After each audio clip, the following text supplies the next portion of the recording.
find our answer as to how we go from the pogroms and the Nuremberg laws and the denial of jobs and citizenship to the Holocaust by looking at something called Kristallnacht. Because not all Jews just accept this. There are lots of Jews out there who refuse to accept this kind of treatment. One of them is this guy up here. His name is Herschel Grinspan. He's a Polish Jew. His family had been mistreated in Poland, kicked out of Germany by the Nazis, and he sought revenge. So he goes to the German embassy in Paris, France, where he was an illegal immigrant.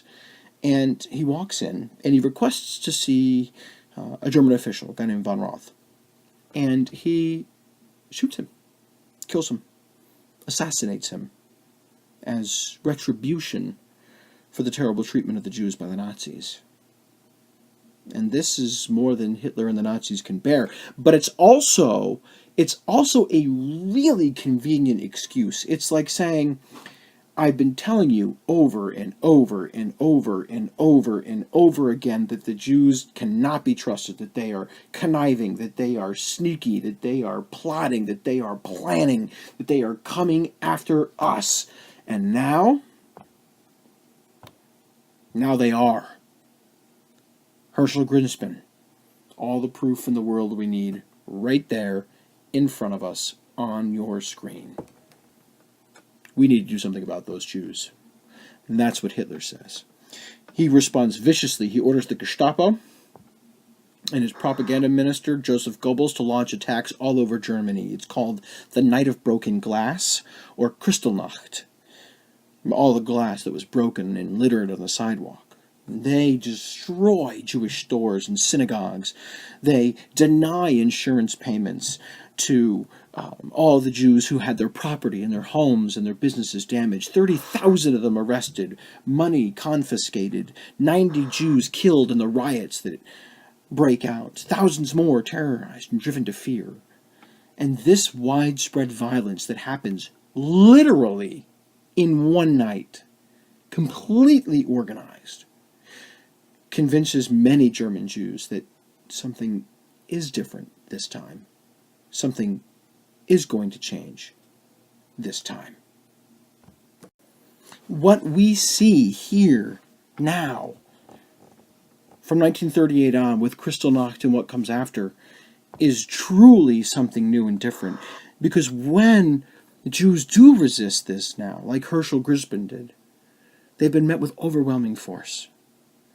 So now it's time for many German Jews to realize that no one's coming to their aid. People are allowing this injustice to happen. It's time to get out. It's time to leave. It's time to run. So hundreds of thousands of Jews will try to flee. They will attempt to get out.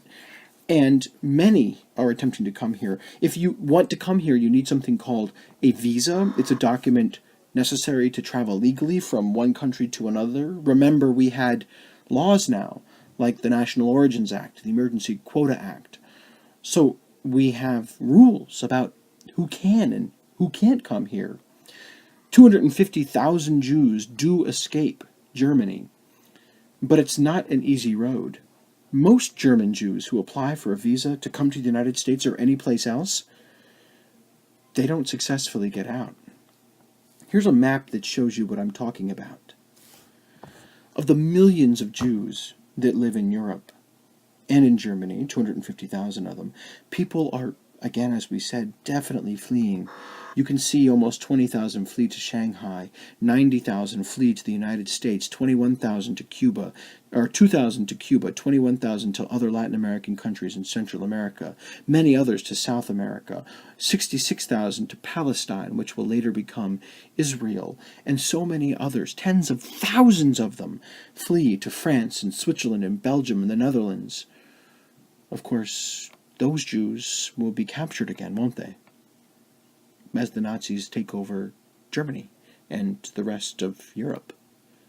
So even some of those Jews that are able to escape Germany between 1933, when the Nazis take power, and 1940, when Germans begin large-scale destruction of the Jewish people, many are not able to escape. In part because of our quotas, many, many, many German Jews will try to flee with false visas. They will create these false documents, false paperwork to try and escape. And if that happens, they're caught and returned. In fact, the nations of the world held 2 conferences in the 1930s and 40s to talk about the Jewish question. What do we do with all of these Jewish refugees?